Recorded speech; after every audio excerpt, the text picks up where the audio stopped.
I almost feel like it's an unstoppable urge, and I'm gonna do it no matter what. Like I can't stop myself. So they came at me rather aggressively, and I know for a fact they did not send that message to all artists. Okay, pack your bags, we go now. Pretty much. We left everything. Politics out of art and music. I say fuck off. From some artists that I have absolutely zero respect for. Like I said, I'm here for the drama, so. Yeah. God, it's the dream life.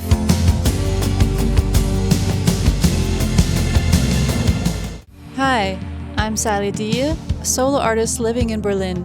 On today's episode, I sat down with fellow singer, musician, producer, DJ, and label owner Alison Lewis, also known as Zanias. Born in Australia, raised across Southeast Asia, and now based in Berlin, Alison is a prominent figure in the dark underground music scene. Her projects include Linea Aspera, Zanias, Keluar, and Serpentskin. As Zanias, she recently released her new album Cataclysm through her label Fleisch Records. In this episode, we talk about Alison's upbringing, generational trauma, artist rivalries, politics and music, and her creative process. So, settle in and enjoy the episode. Oh, hey, Alison. So great for you to join me here. Oh, it's a pleasure. Thanks for inviting me. Yeah, of course. It's a nice Saturday afternoon. It is. In the cemetery. Lucky enough to have good weather in Berlin, which is Yeah. rare this time of year. Yeah, so would you like to have some tea? I have warm tea. Always. Me too. I really need something to drink.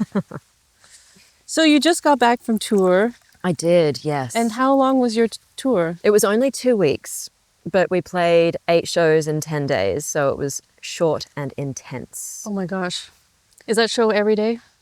Almost every day. We had 1 day off in that 2 days off in that 10-day span, but on one of those days we played 2 shows. Oh my gosh. So yeah, it was a lot. Two shows. How does that go? So we had one show at 3 p.m. in Rotterdam, and then later on that night I was DJing in Amsterdam from 1:30 to 3 a.m. Oh my gosh. So yeah, from the start of the first show to the end of the second DJ set, it was 12 hours.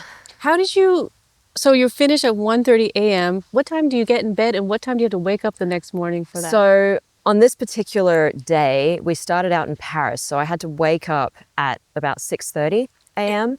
And that was after playing 3 shows in a row, Wednesday, Thursday, Friday. And then we had to drive 5.5 hours to Rotterdam, play the gig, and then drive another hour to Amsterdam, and then kind of wait around until it was time for me to DJ. And then finally, by the time I got to bed, it was about 4 a.m. But that day we got a late checkout, so we were able to sleep until about 12. See, that's the thing that people don't understand is how tough touring can be. Because you made this post about this, there was like a medieval painting of this guy suffering. I think it was a dead person, actually. I think it was literally like a corpse, And that is how I felt in the car on the way to Rotterdam, because I was so deliriously tired. And I was so upset at having been scheduled like this, and I did argue with the promoters about putting me on that early when I had to drive so far, and it really just put me in this really difficult mood the whole week before, because I was thinking like how unfair it is that they don't really think about musicians' well-being when they're organizing these things, and our well-being is kind of the last thing on everyone's minds. And I just can't understand how workers can be treated like that, especially when we are literally the reason that these festivals are able to happen. Mm-hmm. And I think there's a bit of a conspiracy of silence around the hardship of musicians on tour, because we have to be grateful to be there, because we are very lucky to be there. There's not that many musicians that have the capacity to tour and also have the demand to actually play shows in so many different cities. So once you're at that point, you want to be like totally up for anything and grateful. But you also have to accept the fact that you are a human being, and human beings need to sleep and eat and rest. And the schedule of a musician on tour often doesn't really allow for most of those things, especially the rest part. I think people also really don't appreciate that when you're doing something that shoots your cortisol up at like 11 p.m. and then you have to get up early the next morning. When are you supposed to sleep? Well, that's the thing too. You have so much adrenaline when you're coming in from the show. It's not like you just plop in bed and you're like out. Exactly. You're up for some hours. You need to cool down. Exactly. It takes me ages to cool down, actually. And I completely understand how musicians end up getting hooked on drugs and alcohol, because you're looking for any sort of solution to bring down the adrenaline and the cortisol so you can actually get some rest, or something to just numb the pain, because after sitting in a car all day and then going crazy on stage for an hour, your muscles kind of rebel. Everything starts to hurt. And I feel like I get so mentally, emotionally drained, and it's not in a negative way, but just like with all the interaction and, you know, talking to people and trying to be very, you know, in a good spirit all the time. It's just so tiring. Well, it's masking. Yeah. We're masking big time. Yeah. And we're also expending a lot of energy just on stage and giving the performance. The performance is a massive expenditure of energy, even if you're not necessarily jumping around a lot and headbanging, which I also now do that. So you're giving a lot. And then if you don't have time to recharge, you're just going to be squeezing toothpaste out of that tube until it's completely empty. And the last few days of tour, people asked me how I was, and my only answer was, I'm squeezing the very last bit of toothpaste out of this tube. I don't know how bands do these really long tour stretches. I was talking to a friend of mine who I saw last week, and she was talking about a tour they did. She plays with Aunus Obel, and she said the tour was like 6 months. I can't even imagine that. Yeah, 6 months is definitely... She said she was still recovering. Yeah, you would have to be. Well, I played 47 shows in a year back in 2023, and that took me most of 2024 to recover.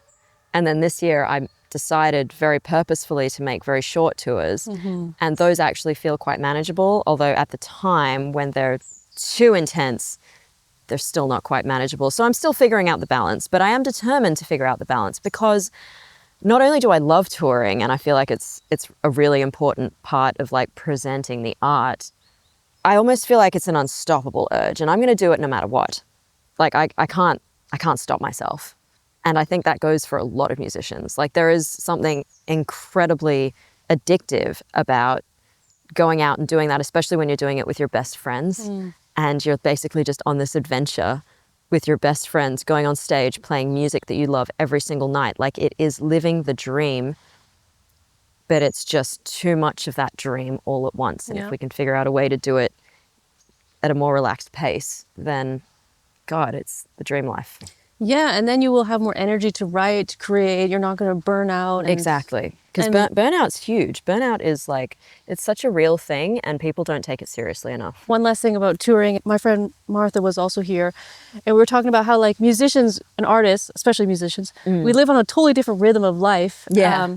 And we were talking about, or I was talking about, these self-help books will tell you, make sure you're in bed by 9 p.m. I was like, that's just not going to happen when you're playing a show. You're not in bed by 9 p.m. We're just like totally on a different rhythm than the mainstream world. Yeah. And we have to sort of expend a lot of energy in a short amount of time, and then give ourselves enough time to rest and recover from that, and not just like dive into the next big project immediately, which is often what we feel ourselves under pressure to do. So you'll get back from tour and it's like, oh, well, I better start working on my next record then. I've got to start working on some music videos. We've got to do something. You've got to fill these gaps. You're always looking at your schedule and trying to fill all the gaps without realizing that the downtime is just as important as the on time.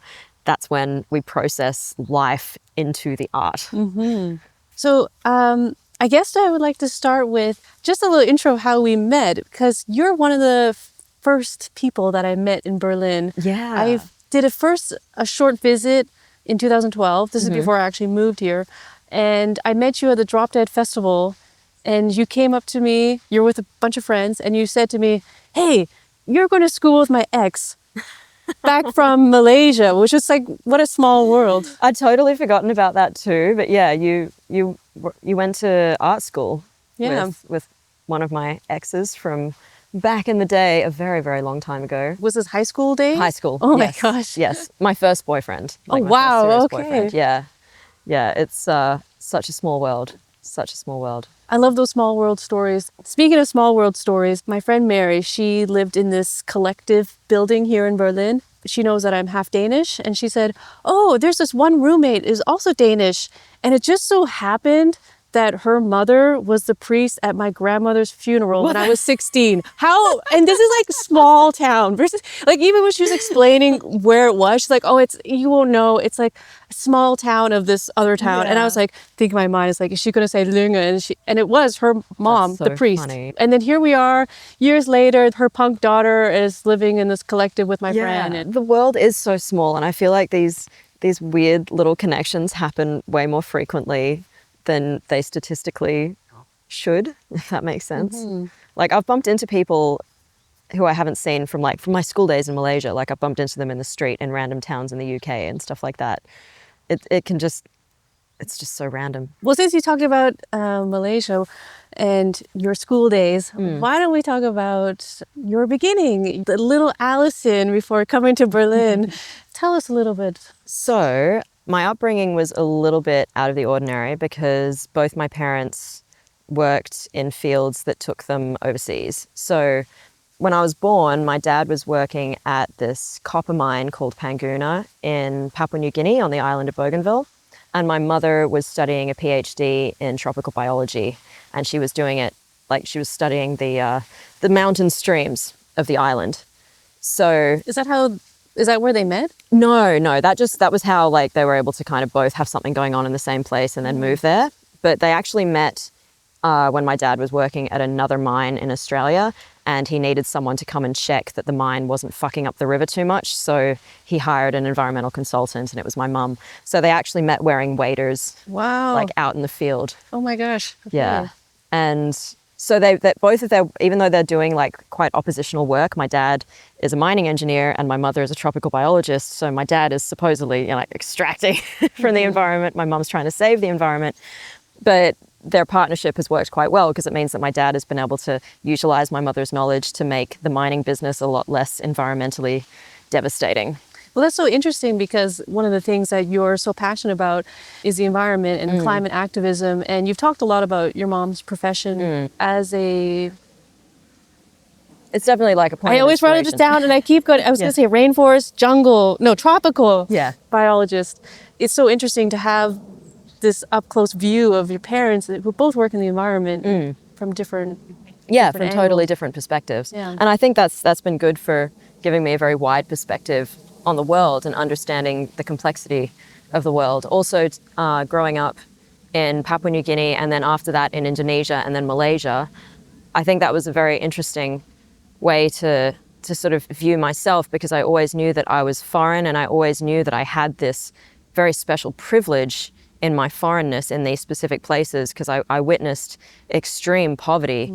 And I think my parents were particularly good at explaining to me how this was just a matter of luck. And so I never felt like entitled to my position as a, you know, essentially as like a white colonialist in these places, because that's what was happening. You know, my dad was working in the mining industry. They were extracting resources from these countries, and we were living there in comparative luxury to the local people. I mean, it's a very, very weird way to grow up. And I think some people who grow up in that environment can end up extremely entitled and extremely out of touch. But I'm really, really grateful that my family were very good at kind of showing me what life really was like. And also we had a lot of friends who were local, and my mum spoke the local language quite fluently. So we were able to really explore like the interior of Borneo, for example, and like visit these Dayak villages when I was super, super young. And I think that really gave me a good foundation for understanding that the world is extremely unjust and there is a lot of work that needs to be done.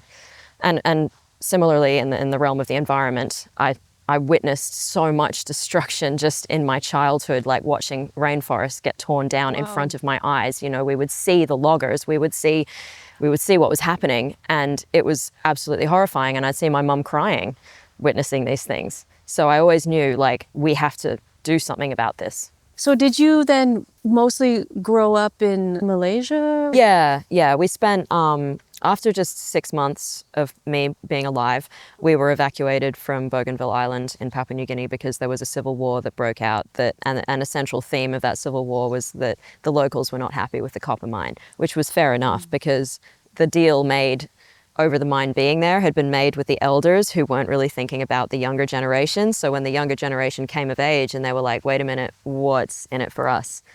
And then they staged a coup. And actually Bougainville Island has been separate from Papua New Guinea for the last like few decades, and it was completely closed off from the outside world. And we lost a lot of friends in the war. Like it was a pretty serious and scary situation.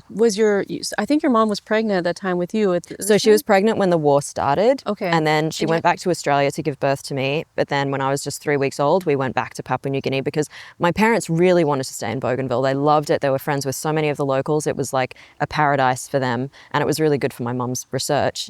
So they really didn't want to leave. So they kind of left it until we really had to be evacuated like by the Australian military immediately. And was it like okay, pack your bags, we go now kind Pretty of thing? much. We left everything, including our dogs. Oh, wow. Yeah. So it was like, and that happened when I was 6 months old, and we were being taken out in like a convoy of cars to the airport, and we were way ahead.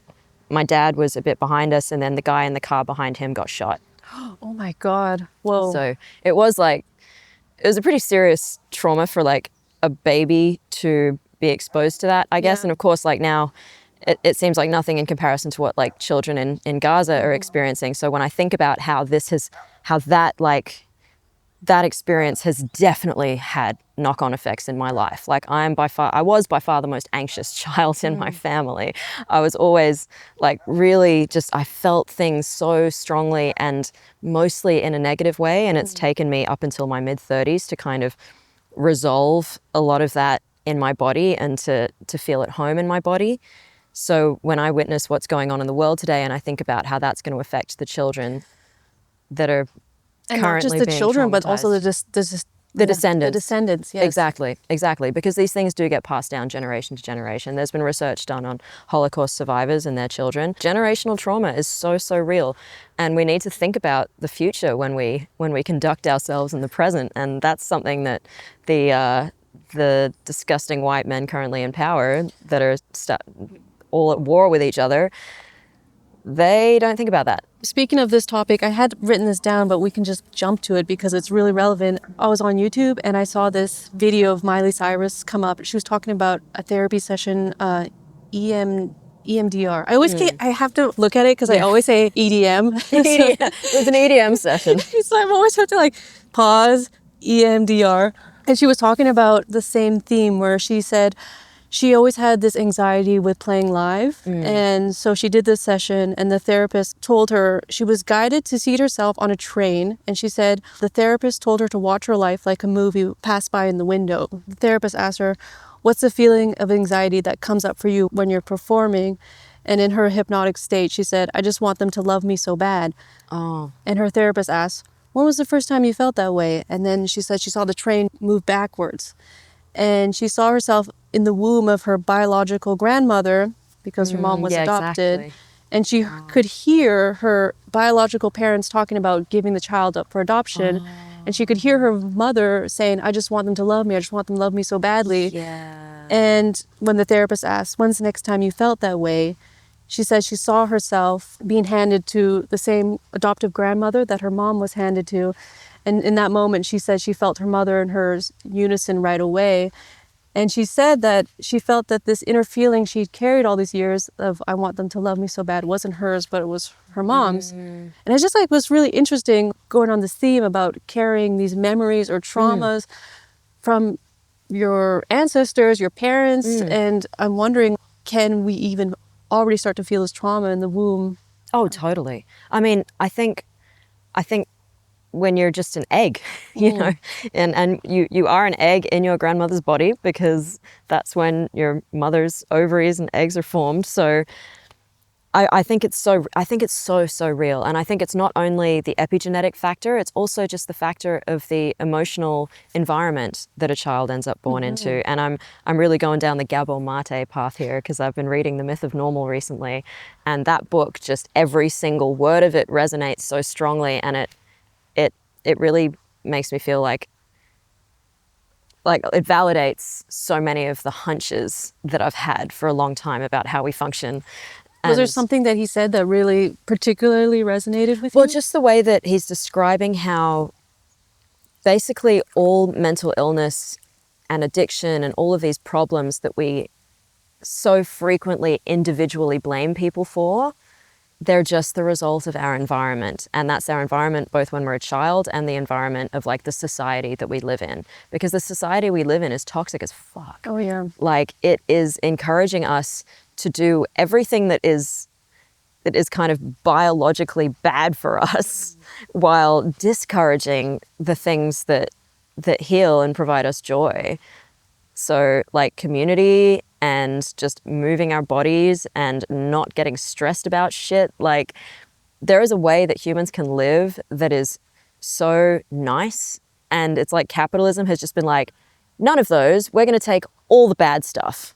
And the way that we raise children in capitalism is just traumatizing them. Well, if you think about like the old days, or you know, it was this. There's a saying: community is a village raises a child. A village raises a child. Exactly. And that's how it was in the old days. You know, it was raising the children together, helping each other out. But Exactly. now it's so like solitary existence, where everyone, if you need some help, you have to hire help just to The idea watch of your child. a single mother, and by single mother, I don't necessarily mean one without a husband. I mean one just without a husband's help, right? The fact that she is expected to raise a child on her own is insane. Absolutely insane. No baby should be put with one single adult and then like, all right, adult, you do that. And also take care of the house and also cook meals and also do this and now that. have a job And now have a too. job as well and go to your job as well. Impossible. And one of the reasons actually that my family were so desperate to stay in Bougainville Island was because in Bougainville there was such community.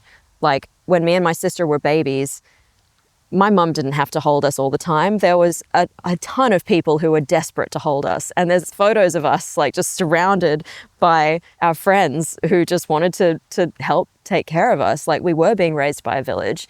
And my mum was also part of this community called Susu Mamas that were like the young mums who were all like breastfeeding at the same time. And they'd like get together and get the kids together and like share the burdens of early motherhood and stuff like that. It was like, there was such a community to raise children there.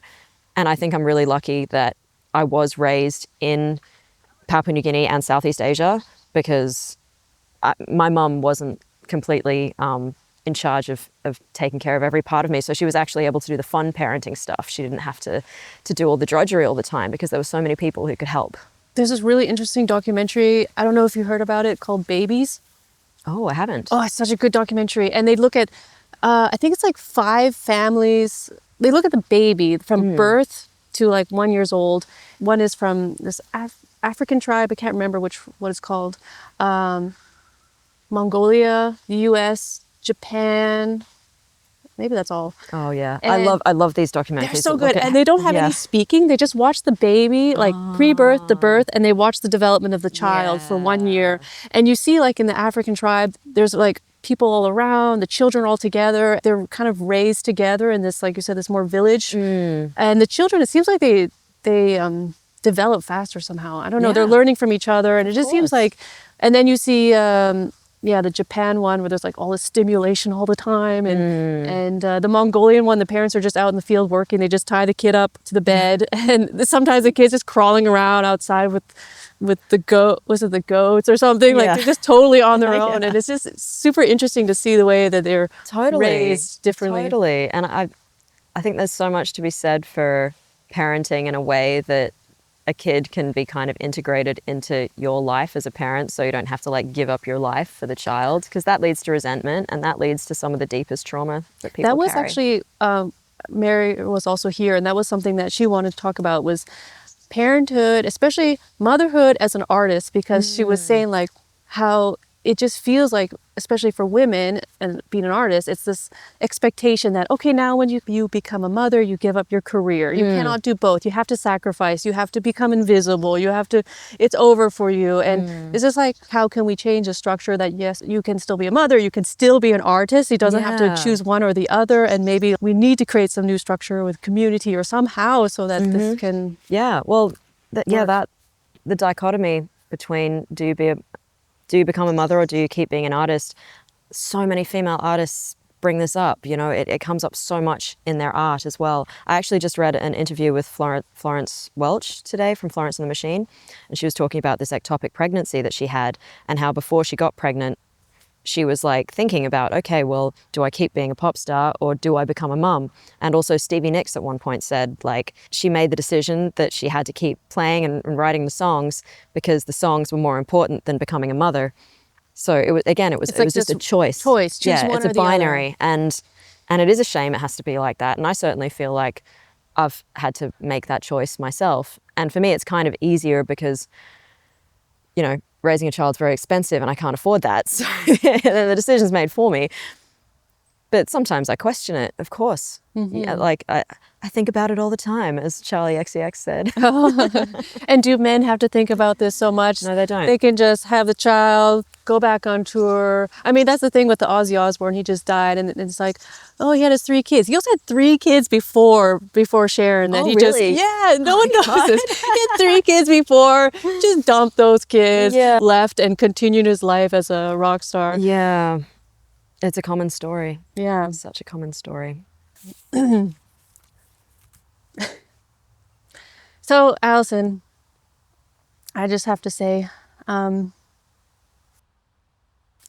an inbred. So am I. I was just going to say, so are you. So am I. And I feel like I can finally talk to someone about this. Yeah, fellow inbreds. Yes. I just feel like finally. Well, incest Someone- is wincest. Yeah. So. Oh, I never heard that one. Yeah. Oh, you haven't heard that No. one? Oh, it's a classic. It's a classic. So, yes, because your father's parents, they're first cousins. My great-grandparents on my mother's side. Oh, it's your mother's side? Yep, it's my mother's side. Oh, okay, so is your Yeah. mother, your mother's, say it again? So my great-grandfather and my great-grandmother, so my grandmother's parents were first cousins. Okay, so yeah, it's on my maternal grandmother's side. It's just it's just cousins marrying cousins, Yeah. uncles marrying nieces, and it just goes on Nieces. for generations. That's weird. My grandma would talk about it like, yeah, it's normal. They were from a small town. So. I think it was a bit more normal in smaller communities back in the day. I think it's it's a lost art. Yeah. So, yeah, like with my grandmother, the way she would talk about it, like, it's no big deal. And she's like, her last name is Crocker. The other main last name in the town was White. And she said there was a saying that it was, you're either a Crocker or you're White, and everyone is a Crocker and White, meaning we're all related anyways. Yeah. And more or less everyone seemed to turn out okay. We turned out okay. Yeah. There was, however, one cousin my grandma used to talk about. She would always say, but there was that one cousin, and she would say, I think maybe the genes just didn't land so well. Maybe the inbreeding did get to that one cousin. So there was always that one cousin, but otherwise, everyone's okay. Yeah. Worked for the Targaryens. Yeah, so, I was thinking about, because not too long ago, I was at a little small gathering with friends, and this guy said, well, at least you're not an inbred or something like that. At least, and I was like, well, I guess like my grandma's side, and he was just like so shocked, and I was like, no, it was like the old days, like small town, and he's just like, and I was just feeling like, should I feel ashamed? But I can't go back. We can't change. We can't choose this stuff. We should never be ashamed of anything we can't choose. Exactly. And I was thinking about all those cheesy art that stores sell, that people put in those suburban homes, and they'll always say, love yourself and be proud of who you are. Yeah. So you just got to be proud of it and just got to own it. So I thought about, I'm going to talk about the advantages, and I'm not in any way condoning or encouraging people to start marrying their cousins. But since we are here and loud and proud, I thought I would talk about some advantages to marrying your cousin. Yeah. Okay, number one, you know how it's so stressful when you have a spouse and you have to meet their side of the family? Yeah, totally. You don't know if they're going to accept you. Yeah, you don't have to do that in this case. Exactly. It's the No same pressure. family. Oh, it's so good. You've already met them. You see them at family gatherings. Exactly. It's great. Exactly. This really toxic thing that parents say to their kids when they misbehave? My parents say it all the time. They'll say, oh, you get that from your father's side of the family. You get that from your mother's side. Definitely not from my side of the family. that's out the window. Exactly. Maybe prenups. Maybe there can be some easier thing with this. Perhaps, yeah. Perhaps. Keeping it all in the family. Exactly. Yeah. Keep it in the family. It's all going to stay in the family. Charity no matter what. begins in the home. Yeah. And finally, I thought about, in the human world, we look down upon it. But if we were in the dog world, we would be very expensive. Yeah, would be pedigree. Exactly. We would not be in the shelters. Yeah. And Well, this was of course the logic behind all the incest that went on in royal families. exactly. Exactly. I mean, we're not as pure We're as not quite as inbred as the royals. Yes, no. Yeah, I think that's where you can kind of see it going wrong. Yeah. When it's too many generations after another, and they. we just got to sprinkle to bring some color into our personalities. Yeah, at least we're still capable of putting toothpaste on our own toothbrushes. By the way, do you have any recurring mental illnesses or such in your family? Well, there's definitely, from reading The Myth of Normal, I can't call mental illness something genetic because I don't really Right, believe true. that it is. But there is definitely an increased sensitivity in my family. My family has a lot of very sensitive people, and there's definitely a bit of the autism spectrum Okay. going on there. And certainly on my grandmother's side, there's There's a lot of bipolar in my family. So I don't know. Yeah, but I feel like that's probably stemming from an increased sensitivity, and I think it's no surprise that your family's full of a lot of creative people. Yeah. Yeah, it's kind of, it's like a whole thing, artists in a cliche way are oftentimes very damaged. But you know what? If we weren't, would we need to create? This is precisely it. Like, in order to have the drive to create art, you have to already be so sensitive that you have to create something in order to manage what you're experiencing. So it really makes sense. The people I know who are the most kind of like, I guess the least sensitive and the most stable and well-adjusted, they're not artists. Why would they do that? Why would they torture themselves? Right. And because they are not tortured already. Yeah. Then we just go with the mall. And every feature of a human being, because we are so complex, I really believe every good feature comes with a dark side. And similarly, every difficult feature comes with a bright side. So everything is all about balance. And in the artist, that balance is, yes, we are sensitive, and that means that we are going to also have a unique perspective, as well as be very, very creative and imaginative. And then the dark side to that is that we have to suffer a little bit more, because when you do experience that sensitivity, you're going to experience more negativity. But you can also experience more positivity. And I feel like my ability to experience joy only gets more intense as I've experienced more intense suffering. It's like they are inversely related. The more suffering I experience, the greater my joy. Oh my gosh. It's like your life without compression. Yeah. Very Exactly. dynamic, highs and lows. Dynamic, and life becomes more dynamic as we get older. That's what I feel. Like, it becomes more dynamic and yet more stable at the same time, which again, it seems like a paradox, but it's true. Because when you do suffer and you have those lows, they don't jolt you in the same way.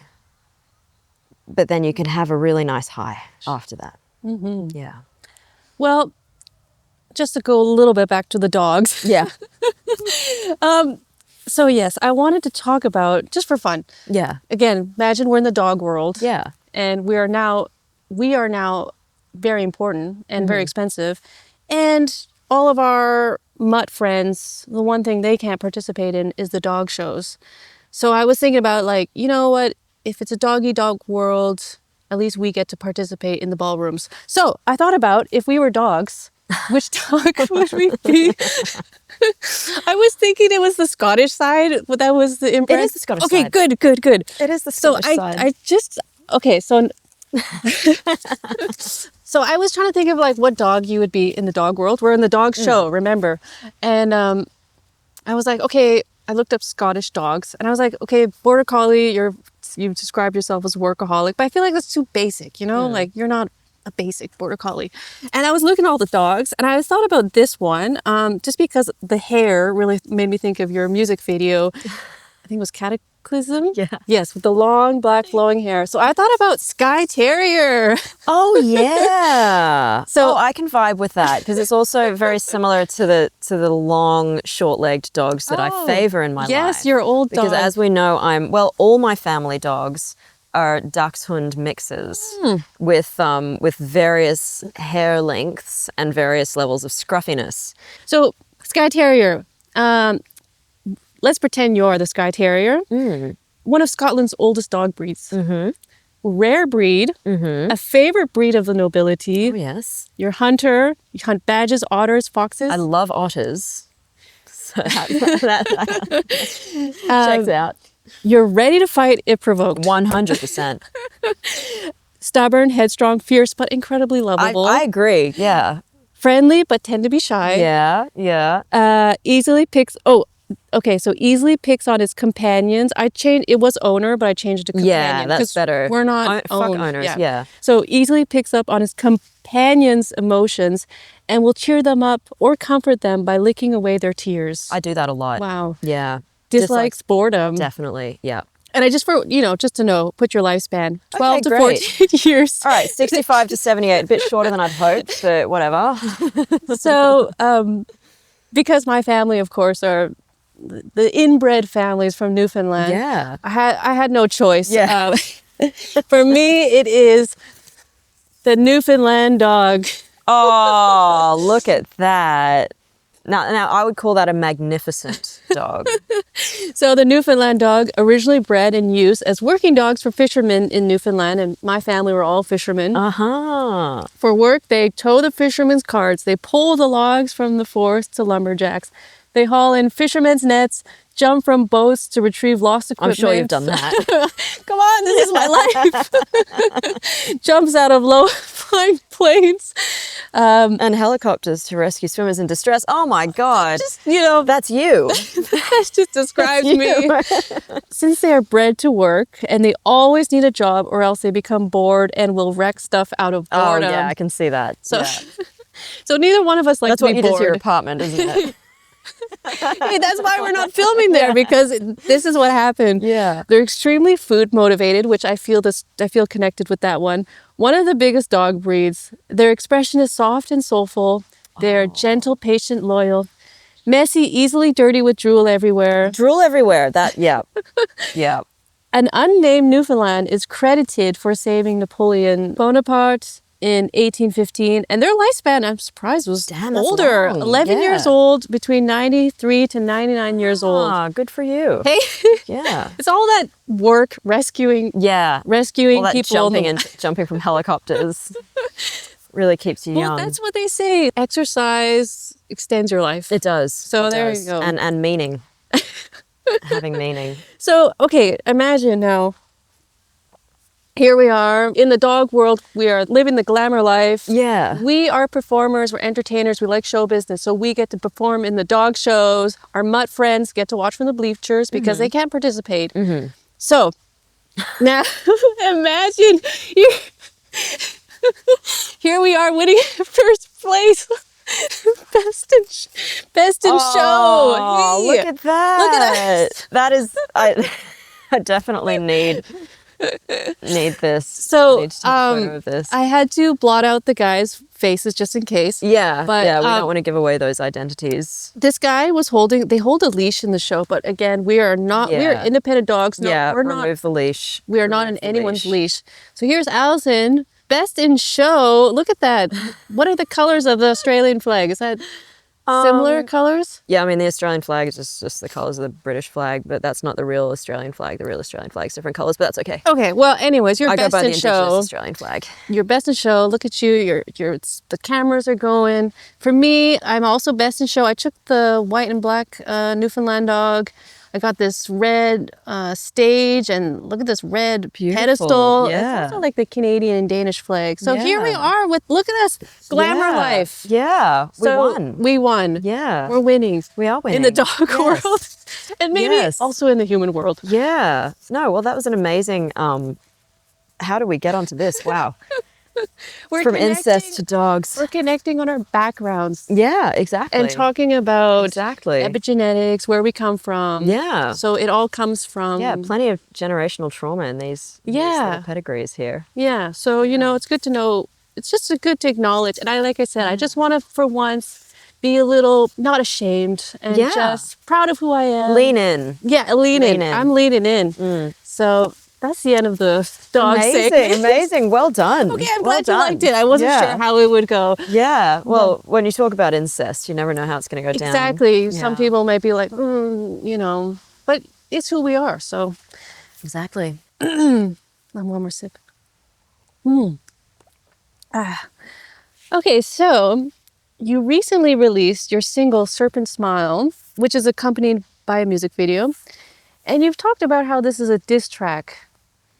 Can you talk about writing this diss track without giving too much away? Just whatever you feel comfortable with. Well, to me, it was just my way of processing the trauma of something that someone had done that was extremely hurtful. And I think it did it pretty effectively because I was able to veil the situation just enough that I'm not like outright insulting the person, but I told the story specifically enough that they know without beyond a shadow of a doubt that it is about them. And I think that's kind of the beauty of music in general. It's the fact that you can turn something that hurt you into something beautiful that then brings other people joy. And I think it's also really cool to turn something that someone who very obviously dislikes you has done into a song that they then have to watch, be quite successful if it's good. I mean, what better revenge is there than that? Yeah, and I think it's like, come on, everyone is singing about experiences they've had with someone, whether it's a love song or a breakup song or whatever, or someone who's hurt you. I feel like that's quite a normal thing that artists are doing. Exactly. I think it's really common. And also so many of my tracks, in fact, I think all my most successful tracks, except for Synapse, were written about people who hurt me, like Malarone and Follow the Body and then Serpent Smile. Like, I think that sense of having been hurt by someone is one of the most inspirational feelings you can have. And it really drives you, it particularly drives me, like the collective you. But particularly for me, I think I just find getting hurt by other humans to be just so tremendously, I guess just painful, but also quite puzzling as well, I guess, because I do try to move through the world with a certain level of gentleness. And I get kind of shocked when people are nasty. And I can certainly be nasty too, and I'm capable of it. We all are. But in those moments when I'm hurt, I guess, like, rather than lashing out specifically at a person, I would want to channel it into something that both says, hey, you fucking hurt me, but then also goes out into the world. So the world then gets to have something to I guess, like, comfort anyone else who's been through a similar thing. It's just, to me, it's like the ultimate good revenge. It's like positive revenge, because it's revenge that doesn't actually cause harm to anyone except maybe the person listening to it. Yeah, they'll be like, damn, the song's about me. But in a way, like, wouldn't we all love to have songs that are about us? Wouldn't we love to say, like, that song's about me? I think so. Do you know if anyone's written a diss track about you? I actually have no idea. I would love that, though. Oh my God. Yes. I would love that. If I'm honest, like, that would be...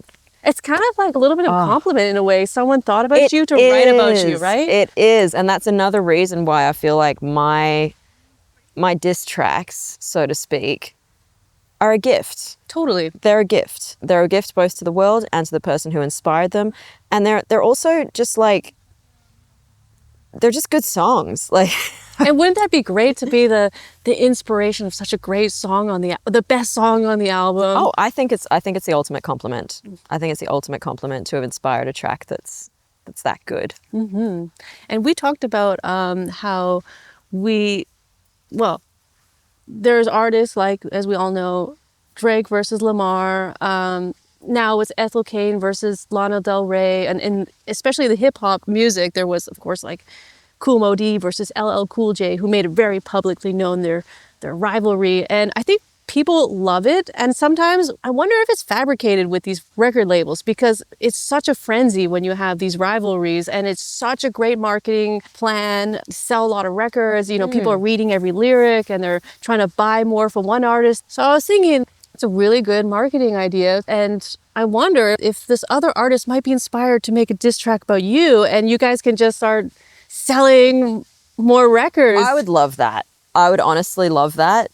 And I do think that there is a certain level of fabrication, or at least a blowing out of proportion that goes on with like the celebrity rivalries. And I really wouldn't be surprised if like the Lana Del Rey versus Ethel Cain one was fabricated for the sake of selling the records, because all it did was put a massive spotlight on Ethel Cain. Didn't they both have release, or one had a release? Yeah, Ethel Cain had an album about to come out. It was something about Lana Del Rey had something in her lyric. Yeah, she dropped a snippet of a song that included a verse about Ethel Cain. So there we go. We're both selling something at the same time. And honestly, like I was listening to both of them a lot after that dropped, because they were just in my, And it was in my consciousness. And it was constantly in my feed, social media feed, where people were dissecting it, and I was like, wow, it's like such a great marketing strategy. It is. It's a really good marketing strategy. We should use it more often. I know. So maybe we should start a battle. Yeah, exactly. So this is hopefully the artist watching this will be inspired, and this can turn into something bigger. Let's turn into something positive. Let's sell records. Yeah. Oh, you mentioned about this music video, and you talked about the symbolism was very significant in the video, particularly these gummies. Oh yeah, so are you the allowed gummies, to talk about that? Yeah, I mean, Okay. I can say this much, that like the gummy represents the weed gummies that apparently annoyed the shit out of the person who the song is about, and they tried to defend what they did by the fact that when I take weed gummies, my energy like becomes completely insufferable. Oh. But according to all other witnesses of me when I am super stoned, I'm just really funny when I'm stoned. Maybe the joke's just not good. Maybe The it's jokes just like didn't land. just like Jokes those didn't jokes land. are annoying. We don't I think there was a different sense level of humor. There was definitely a level of envy at how free and happy I was in the time before the event took place. And I think that when someone is unhappy with themselves, watching someone who has a lot of the things that they want be carefree and happy is really fucking painful. Yeah, it's true. So yeah, at the beginning of the music video, I eat that gummy to represent like, hey bitch, I'm doing it. Okay, that's what. Yeah, because I was like watching this gummy. And it's the like, color of her hair. oh, okay. Yeah, and I was Gave everything away. I was watching a lot your live stream. I think it was 2 of them, and I just was reading the comments, and that's what I say. Like people love these kind of rivalries, and I just saw the comments where someone's like, "Oh, the finger claw jewelry." They're like, "Oh, I could see that being a reference for this." You know, it's like people are already dissecting it. And yeah, and the claws were definitely a reference for the fact that I was getting my claws out. Ah, okay. Yeah, because people were connecting it with the artists and their imagery. That's why I say people got to make more of these rivalries. So maybe this artist will step up, and I would love that. I highly doubt it will happen, but God, it would be hilarious. that'd be so good. Yeah, I mean, I'd love to see them try. I'm just here for the drama. Aren't Just we watching all? the live streams of both. Yeah, I fucking love drama. Like I have a pretty drama-free life in general, but I love engaging in it in a level that is not super harmful, because I feel like it can be done, as long as no one takes themselves too seriously, it can be done at a level that is just like kind of just playful and silly. Playful, silly. And hey, you guys can both laugh your way to the bank. Yeah. So all good. Exactly. Win-win. Yeah. Well, this leads perfectly into the next subject I want to talk about, and that is this trend that we are seeing today with contemporary female artists embracing armor in their visuals. Yeah. And we both had, in our music videos, we were both wearing this armor-inspired outfit, and we had swords. And then we started noticing, oh, there's actually quite a lot of female artists today embracing that. And some artists who aren't female but are queer baiting massively. Ah, okay. Speaking of dissing people, but Ooh. anyway, that was a more recent one. Oh, I haven't seen that From one. some artists that I have absolutely zero respect for. They utilized the armor and the sword as well. Okay. Yeah. Well, you'll have to show me privately. I'll ask you, tell you privately. Like I said, I'm here for the drama. So Yeah. But so I was just thinking, is this just a coincidence that all of us, let's say female artists, are be inspired by this imagery, or is this something deeper, perhaps reflecting of the times that we're living in? So there is actually a precedent for this, and that is that sort of neo-medievalism tends to arise when people are looking for an escape from current difficulties.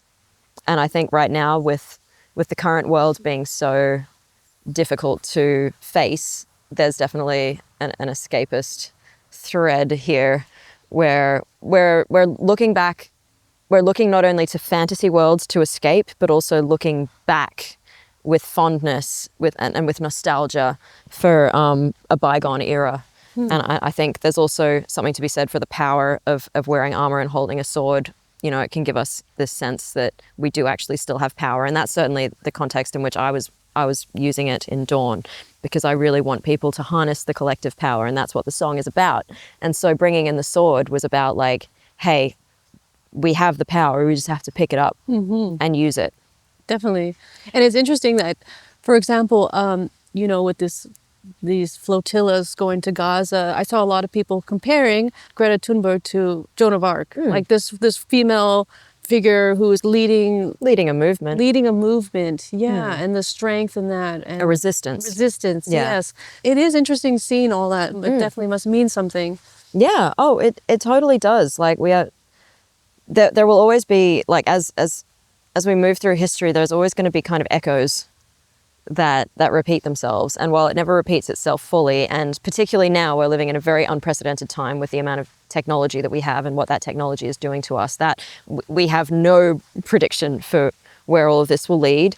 But certainly echoes of the past will be present in our current situation, because humans do have ways in which they tend to act. And that, yeah, I think there will always be figures that rise up as particularly symbolic of resistance. I think it's really important that they rise up and become symbols of resistance. I think that's what we really need, those symbols of resistance, in order to feel motivated and empowered.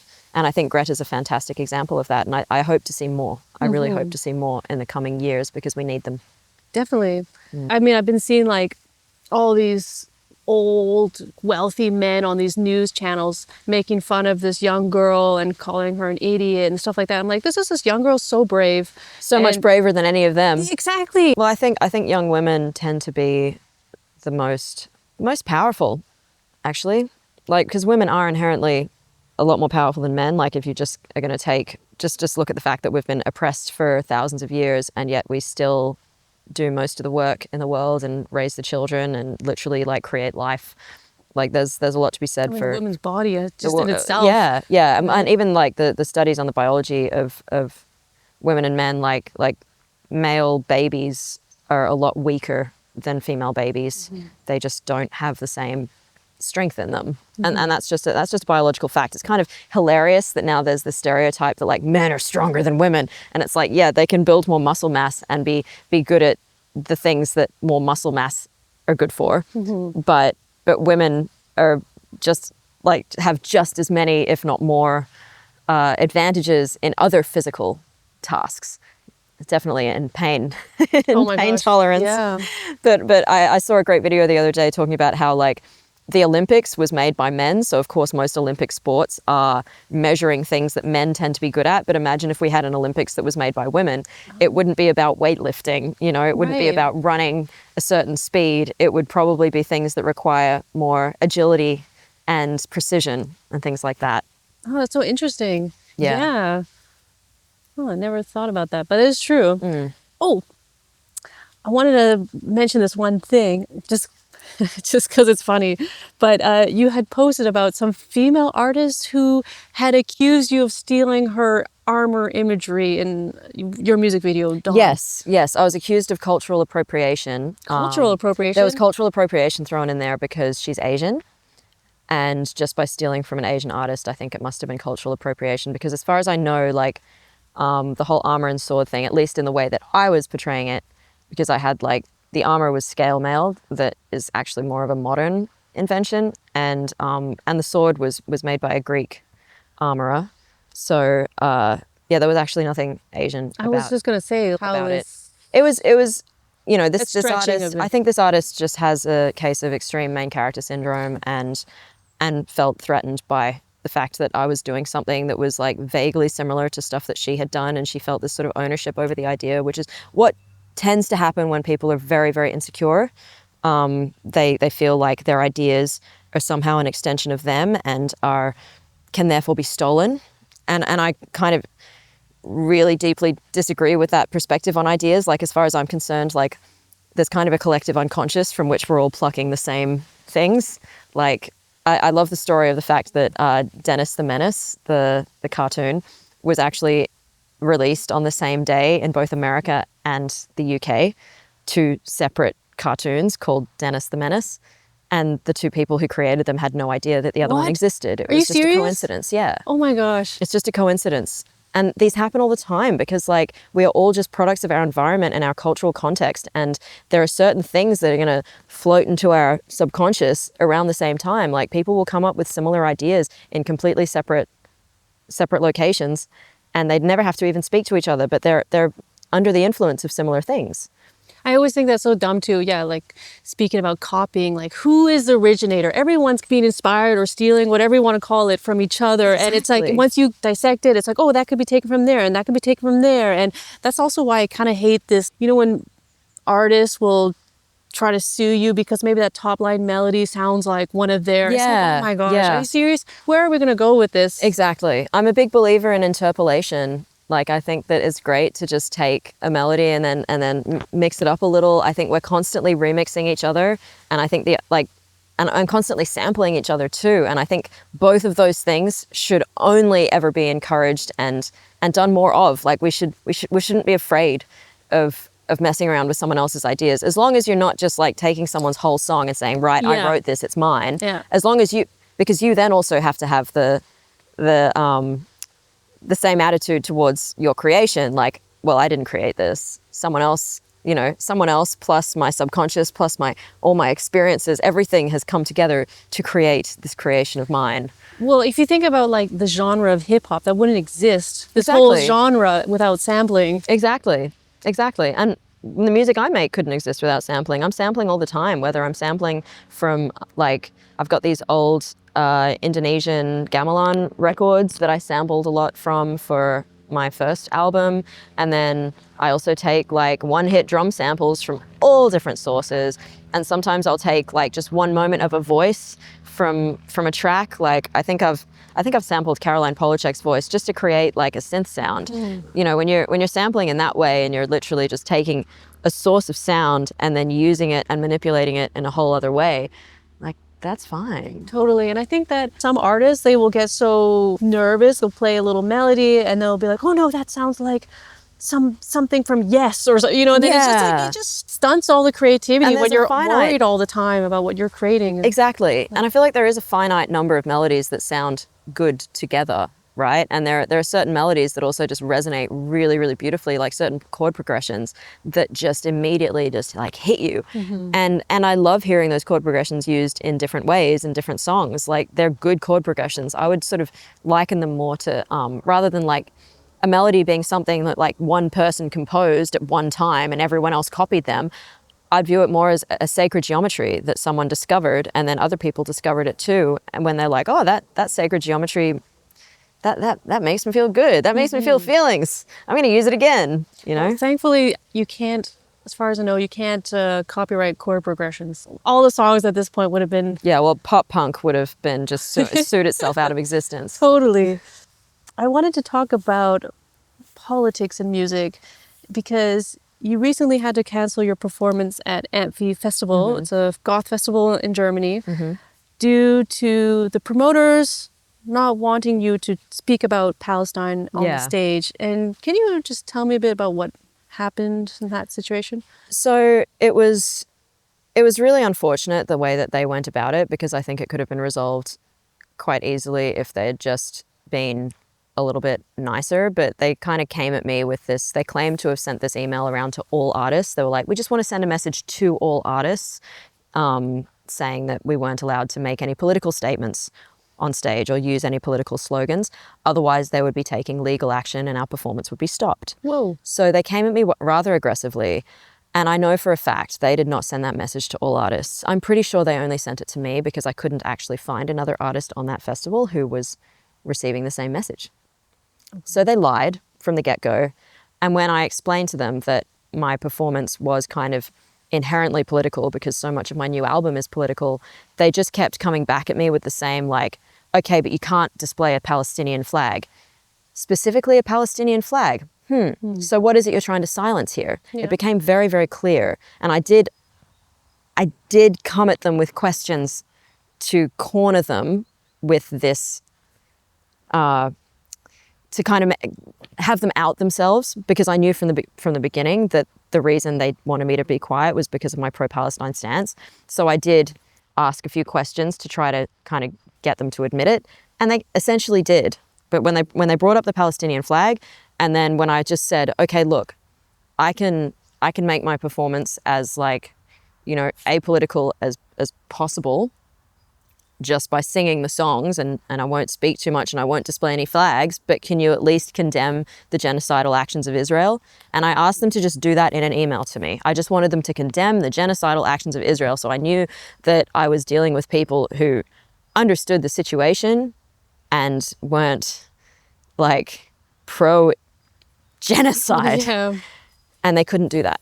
I had Mary on here too, and she's a very political artist, and she's a Jewish artist from Israel, and she talked a lot about 2 instances where she was asked to play these events, which was, the first one was in Leipzig. There was going to be a talk. It was all Germans, and it was going to be about fighting anti-Semitism, and they, of course, booked an Israeli Jewish artist.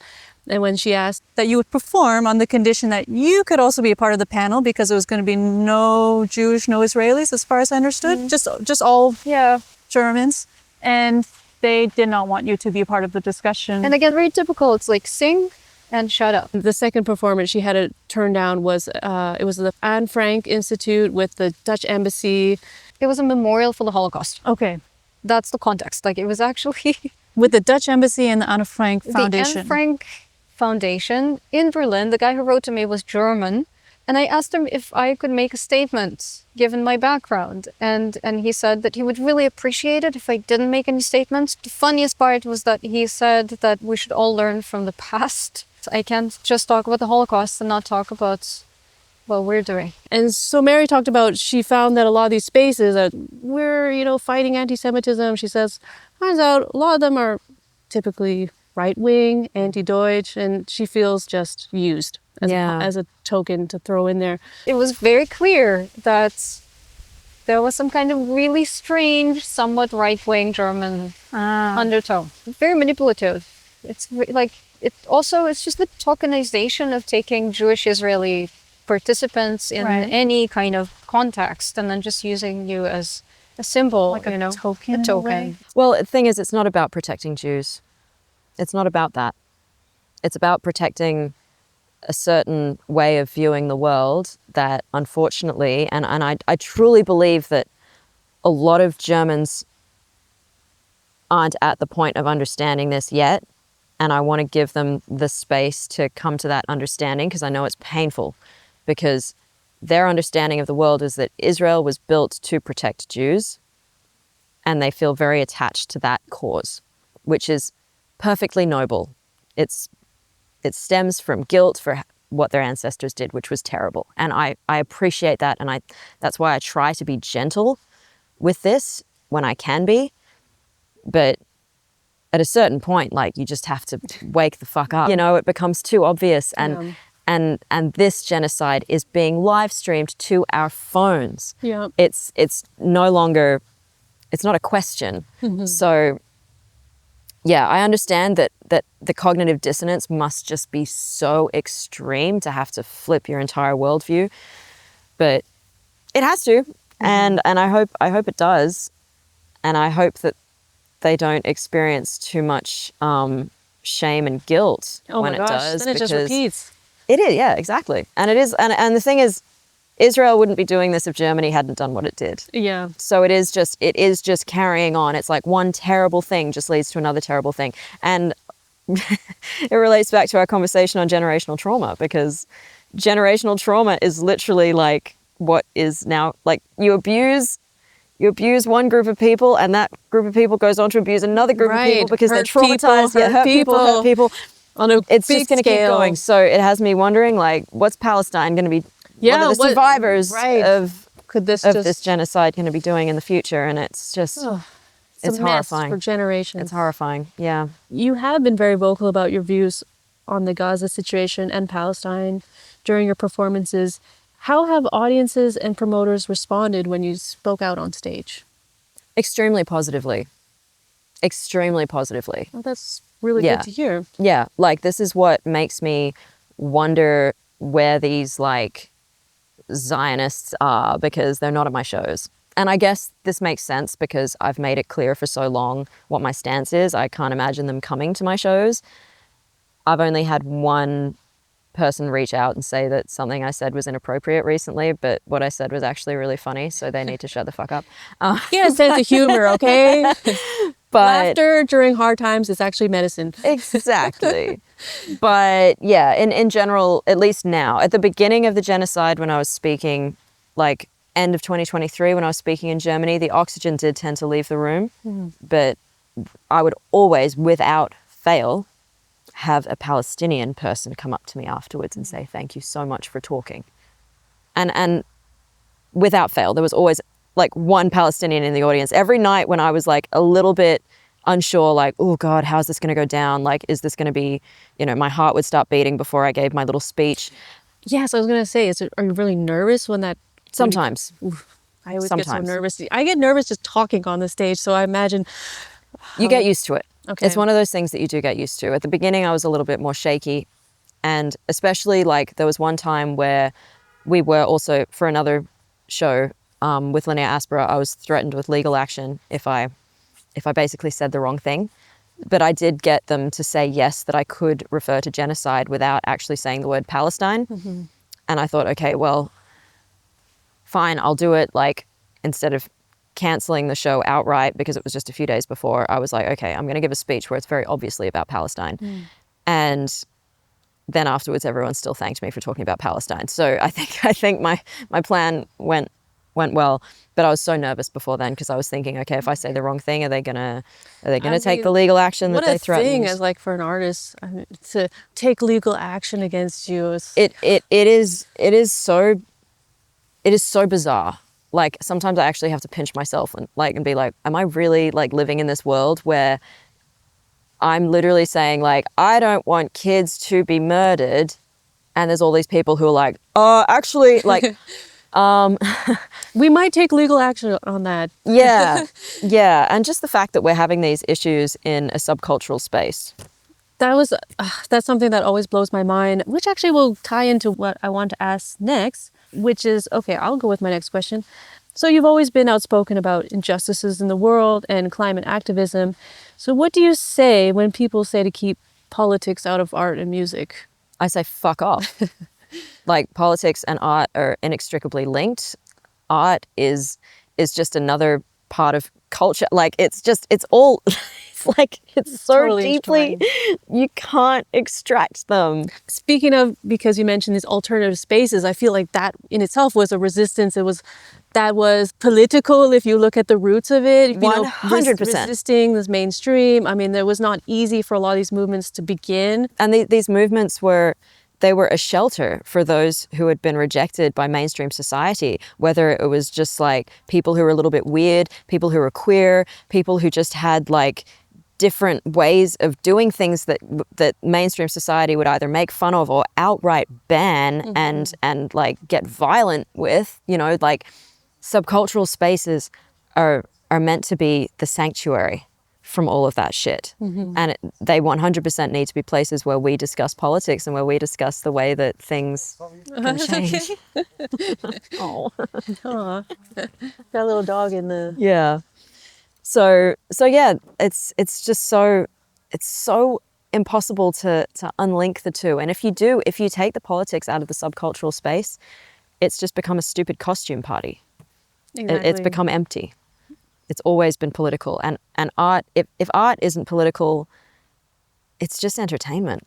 Well, I think of it, this is an example I've seen quite a lot. For example, let's say you go into a gallery and you see all these nice, beautiful paintings of naked women doing very vapid things, just frolicking around. And you're like, okay, I guess if I look at this art, it's very apolitical. There's no message, just a beautiful woman. But then you think about, okay, who is in this gallery space? Oh, all the painters are, let's say, white, straight, cis men. So then you start to think about the space, who is not allowed in this space, who is not being seen. And so you start to see, actually, if you zoom out, all these structures are political, and you get to see how politics really run this life with who gets access to resources, to, as I said, being seen, and who does not. And just even who can afford even the materials. Oh, so much. Who gets to become an artist? That's entirely political. Because if you have a society that has very little social mobility, then you're only going to have rich kids becoming artists, because anyone who isn't born rich has to fucking hustle.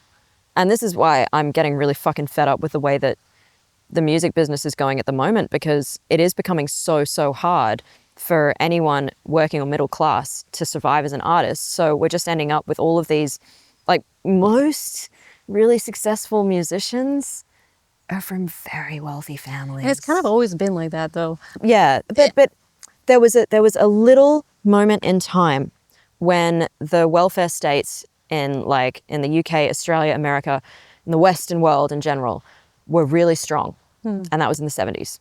Yeah, so that's why we saw definitely this movement of punk and It all came from that. So when people get all anachronistic and they're like, oh, I wish music was as good as it was in the 70s and 80s. It's like, well, you know what you fucking need? You need a fucking welfare state. You need to have the poor kids being able to go on the dole and have their needs met while they make really sick art. Because I truly do believe, and I say this as someone who's come from a lot of privilege, like I'm from a middle class family, but you know, my dad worked in the mining business. I've never had to worry about money. We're not ultra wealthy, but I'm definitely insanely privileged like that.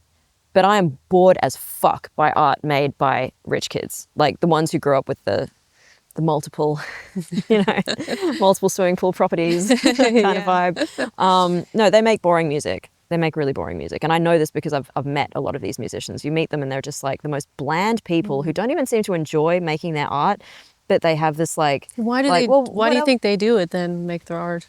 Because there's nothing else to do when you don't have to get a job. True. Attention is also nice, maybe. Yeah, and the attention. And I think a lot of the time it's more about like approaching the career and the networking side of it than actually like making good art. Oh my God, I just saw a black cat. Oh, nice. Anyway, that's my view on politics, music, and why rich kids shouldn't be allowed to make music. Even if they're banned, I'd be fine. You know what? Some segregation is good. Yeah. You're not allowed in, or like not segregation, but exclusion. Exclusion. Yeah. Well, you mentioned the dole, and I was reading this no wave book, and I mean, I don't know. Do we see that kind of movement out of New York like we did in the 70s? And one of the musicians from this no wave book talked about how they could live on no money every week. You're living more squalor apartments and stuff, but it's like, okay, we could live on no money and make music full time. And that's why you could get these movements. Like, you know, we saw the punk, the new wave, the no wave. It's so expensive in New York or these cities. I don't know if we're seeing that kind of movement.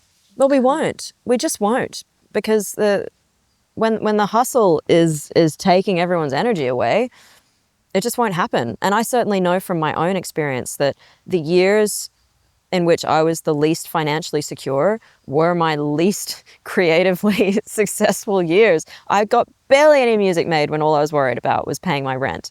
Like it was shit. It was utter shit. And it's only since I've gained a level of like financial stability that I've been able to make the music that I'm making now. And I think that in society, there's always this attitude toward artists that's like just this negative attitude. Well, that's capitalism. And I think this is very specific to the capitalist system we live in, and it's hard to imagine outside of it. But there have been cultures that existed, and there are cultures that existed that really highly prize art for being a really important part of life. Like, because there are cultures where people just sing and dance together all the time, and that is understanding how important art is. But I was also going to say that artists and art and music, we bring so much value to a city. I mean, there's a reason why people want to go to New York or to Berlin or London. I mean, there's like, you bring all the great culture to a city. And why are all the you know, people want to move to, let's say, Neukölln, which is like, for people who don't know, it's like a very trendy, hipstery place. But then, of course, they complain about the noise at a bar. You know, like those people that's like, just don't move there. You know, they want all the culture around. They want to go experience it. And who's creating is the artist and bring value to the city. And I just love to imagine how things could be if we lived in a world with universal basic income. So not only could the artists be free to create and take risks, but also anyone with kind of a creative idea would be able to take the risk and give something a go, even if it's not necessarily creating art per se, but creating a new business, inventing something new. I think we could really change things so massively if we just recognize that the things people want to tinker away on in their free time can actually lead to the greatest innovation. And that's the thing. Innovation, which is precisely what happened in the 70s with music and with so many other things, that comes from people having free time and low stress as well. Stress, not good for creativity.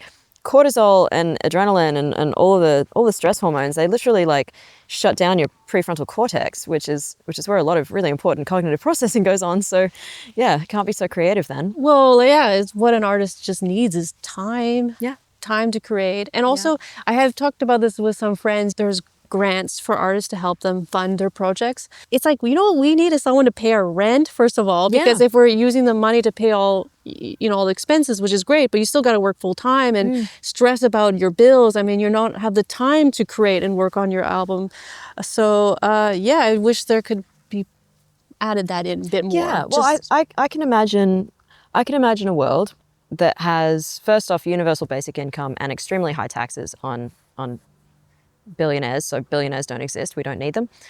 Then everyone gets like your universal basic income. And then when you become an artist, if you're able to kind of prove somehow through perhaps jumping through a few bureaucratic hoops, but not as many as we have to jump through nowadays to get grants, if you can just show, yes, I'm creating work that people are interested in, and this is my plan for the stuff that I'm going to make in the future, very similar to applying for a grant, right? And then they'll just like give you a little stipend for on top of your universal basic income for however long that project is going to take, so that you have the resources, the materials, the extra time and the freedom to create that thing. And imagine what we could create then. And then the finished product doesn't even have to be sold. The finished product can just go out into the world, because I actually do believe music should be free. This whole thing like, how do we get people to pay for music? I hate it because I understand that these things that I'm creating shouldn't actually cost money. You know, I want to put it out in the world for free. The only reason we have to make them cost money is because we have to function in this capitalist society and get something in exchange for our labor. But imagine if our labor was just paid for by the state because they can recognize that what we're contributing is valuable. But that's me being a massive socialist. Well, society benefits from it. Well, vote for me, Queen of the World. Yeah, Queen of the World. And I'll make it happen. All right. Well, after this album, next project. Yeah. We're both independent artists. You have your own label, and I just started my own label not too long ago. I wanted to ask you, why did you start your own label? So that I didn't have to answer to anyone. Hey, that makes sense. Yeah. I don't like anyone meddling in my work, which is why I need to have a solo project. I love my bands. I love my various collaborations, but it's so important to me to have something in which like no one calls the shots but me, because I guess I'm quite stubborn, and I also really know what I like, and I particularly don't want a man telling me what to do, and a lot of labels just happen to be run by men, and I would just be so allergic to like sending my album to someone and having them be like, oh, but maybe you should change this and this, and I'm like, oh, Has that happened to you before? Where someone said, oh, maybe if you change it? No, because I avoided it. Okay. Just the thought of it. Your first EP was... Yeah, that came out on Noise Tank. I do have it here. You have it? Yeah, let's have a look. Yeah, let's do show and tell. We have not done... Okay. Yeah, my gosh, we forgot the show and tell. So I do have your first EP. Okay, so this is the back of it, actually. Oh, that's right here. Okay, yes. Yeah. So this is your first EP. This one was not on your label. You didn't have your label yet? No, I hadn't started it yet. Okay. Yeah. Oh, no, maybe I had, but it had just started, and this was in the works long before that. So yeah. So what was the process like when you submitted your tracks for this label? Oh, look, at the time, I was very happy with how it went. I was just excited that someone else wanted to release my music, because this was really like the birth of the project, and I didn't have much confidence in myself at that time, admittedly. I really didn't know who I was just yet, and I was still like co-producing with Alex Akers. And yeah, it was just such early days. I didn't know exactly what I wanted yet. But I did end up reissuing this on my own label. Ah, okay. And when I did that, I changed the artwork a little bit. I changed the fonts. I made things exactly the way I wanted them. Oh, yes. And that was a nice little process for me, because there were just a few things on this release that, like, you know, that absolutely no shade to the label. They did a great job, but it was just like not entirely to my preference. Because as I said, I have preferences. Yeah, I'm it's very good. stubborn. It's good that you see it through. Yeah. And actually, you know, I always thought this was so cool. I remember when you first told me about this idea, and I thought it was so poetic and such a cool idea. And something that people have not picked up on is that every song title actually reads like one sentence. Yes. Follow the body through this collapse in eternal return to the core. It is a sentence, and no one really picked up on that at all. But I mean, it's not the greatest sentence. But it's so cool. When you're telling me about that, I was just like, wow, that's art. That's just so poetic. I like to do that shit. You know, I just think it's really important to throw little Easter eggs into everything you do. And I feel like you do that as well as an artist. Like, you just kind of, everything's within its universe and things have meaning, and we've got to do this. And you've done that also been really clever with your song titles. You had that one too where it was all unearth and... Yeah, everything was because I felt like everything at that time was becoming quite undone because of the pandemic and everything. Yeah. It was, I always try to have quite a few extra layers of meaning and things, because, you know, the music's just one part of it. Mm-hmm. Well, we have some of your releases. Should we look at them? So actually we've got a bit more of Okay. my... I can take Ecdysis this time. Yeah. So this Okay. is the record that doesn't have any words. So record? Ecdysis was actually my one record that doesn't have any lyrics at all. So for that, the song titles were kind of the only layer of language that I could inject into the meaning of the tracks. But I also wanted to keep them quite open, because I wanted this record to be one that people could use for their own self-exploration, because creating it was my own sort of process of self-exploration. I really wanted to make something that, like, you could listen to from start to finish with headphones on, like, while you're on like edibles or mushrooms or something like that would take you on a nice internal journey that was a balance between the light and the dark. So that's why ecdysis is the process of when an insect is like coming out of its chrysalis. It's the moment when it like actually gets out. Yeah, when it actually gets out and it's its new form. And that's really how I felt in that time when I was making this, that I just sort of found this new way of making music, this new sound, and I really wanted to give it something. You have such strong concepts with all your albums. Is that something that you think about before you start on the project, or is that No. just okay? No, which is also why I consider music creation to be more of an exploration than a creation process, because I always feel like I'm kind of just like fumbling in the dark, and then the album starts to take form and I'm like, okay, what is this? Is it this? No, maybe it's this. Maybe it's this. And then at a certain point, it's like the veil comes down. It's like, oh my God, it's that. That's so interesting. Yeah, it's like an exploration. So this was just a collection of tracks that I was working on that I was like, no lyrics, whatever, they're just on the pile. Yeah. And then I went back to them and I was like, oh, this is a nice track. And was it like, are you in midway through the album at this point, or is it like at the end where the veil is? It depends. It depends. Sometimes the veil comes down early, sometimes it comes down late. This one was when I realized I had 8 tracks that were all kind of this vibe, and I was like, oh shit, I'd better turn this into an album. And a part of me was like, maybe this will just be my new direction. I never have to write lyrics again. But that was not the case, because then Cataclysm happened. Right. But I do feel like I might use this style as a palette cleanser between my more pop albums, because it is so nice to just make music where I don't need to worry about the songs and I can just explore. And then after those exploration processes, I can apply these new techniques that I learn and these new just like sounds that I create, I can then apply them to a new set of pop songs. Well, I think it's so interesting when you take the words out, because you start to see this narrative of how you use just the instruments to tell a story. Yeah. At least when I just did this piano track called Our Secret.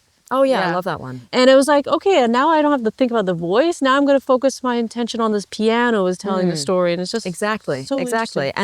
And then you almost get like, I think you're more likely to get a soundtrack out of it that can conjure up images in your head that are a bit more abstract, but also just so much more open to a wider interpretation. And that in itself is very, very beautiful. And I also, on this album, I really loved using my voice in all the weird different ways and pitching it. And then I applied all those techniques to my voice on Cataclysm. And that's actually the way that I make instrumentals changed completely after making this, because now my instrumentals involve chopping my voice up and moving it around before I even add the actual lyrics. Ah, okay. And how long does it take you to finish album? Because I feel like you're just pounding through the releases. I'm just like, wow, I wish I could do that. It depends. It depends. When I go back to Australia every year, because I go back for the winter to avoid the Berlin winter. Do you actually go back every year? Yeah. Oh God, that's so For nice. 3 months. Yeah. Oh my gosh. Yeah. And this is why like I'm just like dream life. I wish I Yeah. was just saying that. I was like, maybe I should just go somewhere south for once. I always Maybe you like should. suffer through the winter. Yeah, sublet your place and Yeah. go south. Yeah. Honestly, like my mental health has been transformed. And also during that time, I get so much done. So ecdysis, you know, I worked, Chrysalis, ecdysis and Cataclysm actually were overlapping significantly. And there are tracks on Cataclysm that were born before any of the tracks on Chrysalis. So I'm basically just always working on music. And I guess about every year or 18 months, I'll be like, oh, album. That's so cool. I mean, I feel like I was talking about this with Mary. It's like when you're an independent artist, DIY artist, or, you know, it's like you're doing so many things. It's like, I don't even have time to work on music because you're Yeah. doing like a million other tasks. I actually have barely worked on music this year, which is a little bit scary for me because the last couple of years before that, I was working on so many music. Like my demos are all numbered, and like the last couple of years, I was getting to at least like 30 fully fleshed out demos. And now I'm at like 5, and it's September, yeah, almost October. And that's like crazy. Wow, that's Yeah. that sounds like so much for me.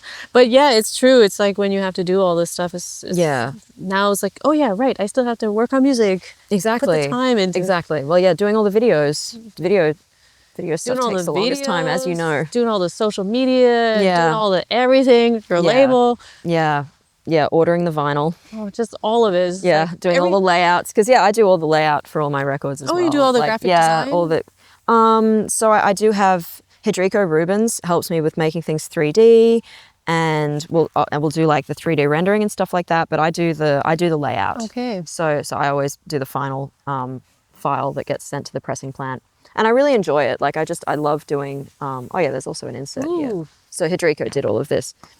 And then Nat Sober, my tattoo artist, did the design. And this is also tattooed on my back.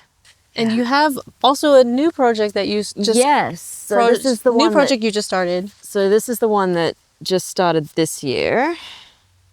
Serpentskin, and you have Serpent Smile. So it's Yeah, that was kind of just a coincidence. okay.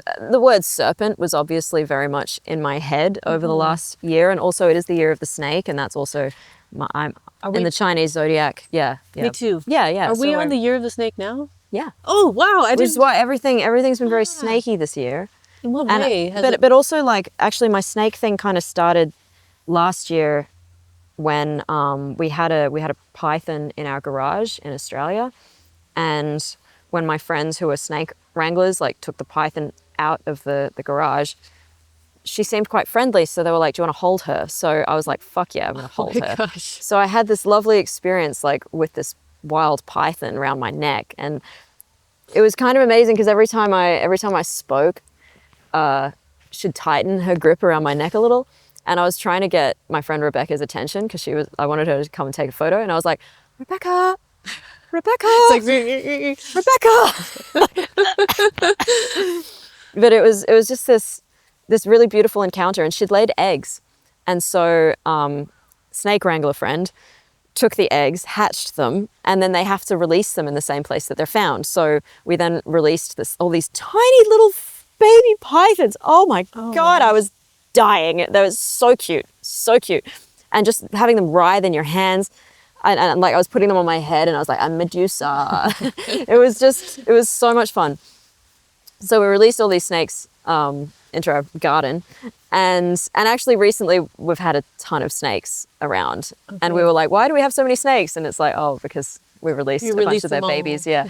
But so yeah, snakes have just kind of entered the life and entered my consciousness. And I was like, yeah, I'm just feeling this affinity with serpents at the moment. So Serpentskin is the title of my sort of trance project, because I wanted to make some dance music that was just dance music, not songs, a similar kind of thing to Ecdysis, where I just wanted to make music that wasn't songs, and something to just get the creative juices flowing when I don't necessarily have something I really have to say, but I just want to move my body a little bit.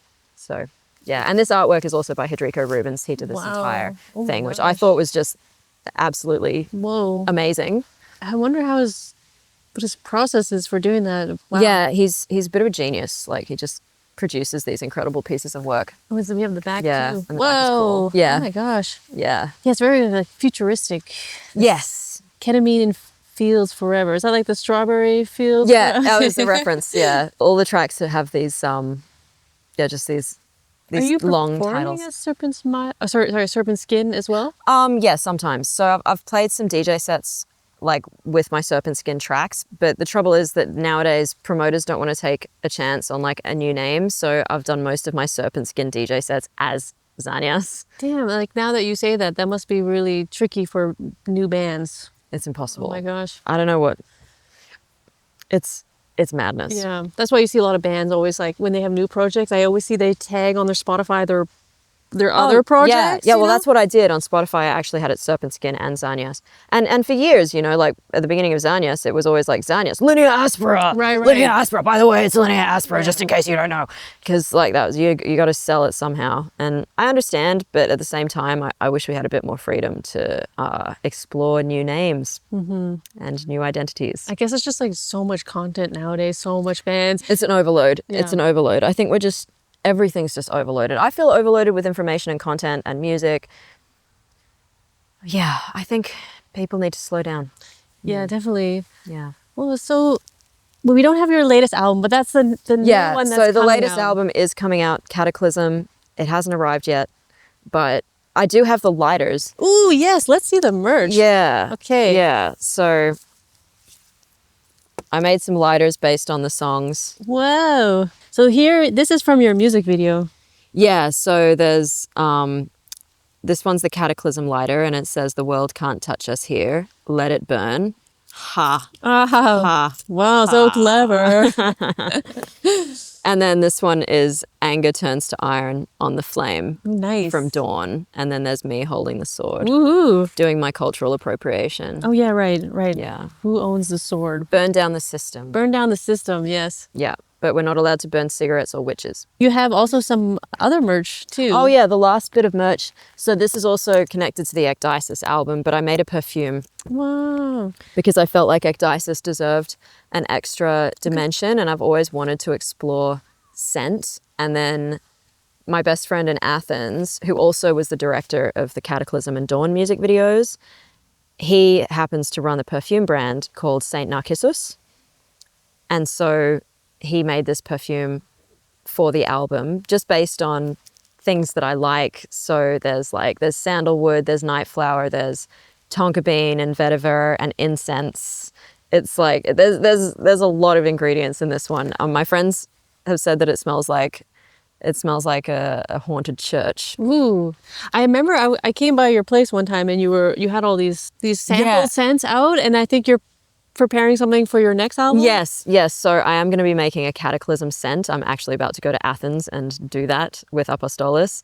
So there will be a Cataclysm scent, and the Cataclysm one is going to be more like metal and soil and fire. Like I'm trying to make something kind of to smell like you've just come out of the battle to save the world. Okay. And how, I mean, I have no idea how it goes with making sense. You just put them together and you smell the sticks? Yeah, or how? you just mix them together and you go, do I like this or do I not like this? We just sit down and with a little dropper and just like drop little bits of the ingredients and he knows how to measure that too, I guess. Yeah, that's his job. And do you wear your perfume? I actually haven't worn this one so often because I got kind of, to be honest, like I got kind of overwhelmed with it once it was out because of the process of making it. But I do like to spray my house with it. We don't have your latest album here. It's still in production. It is still in production. There's so much to talk about with making an album, but is there something really special that stands out about the album that you would like to talk about? Well, I think the album is definitely the best work I've ever made, for starters. And also I think I really did make something to try to carve a little bit of hope out of an otherwise very despairing situation that the world kind of finds itself in. So the main thing I want to say about Cataclysm is that I really hope it does act as a bit of a salve to despair. And even if it gets a little dark at times, like there's so much light. And I just really, really want people to take that away from listening to Cataclysm, the fact that even if things look really, really hopeless, humans are just so miraculous in so many ways, and we can turn things around. We really have that ability. So that's it, really. Okay. Well, thank you so much, Alison, for coming and joining me today. Thanks for having me. This was so much fun. This was really fun. Yeah, we'll see how it looks like. It's always fun catching up with you. Things we talk about goes in all directions. Exactly. No, this has been great. Thank you. Thanks for having me.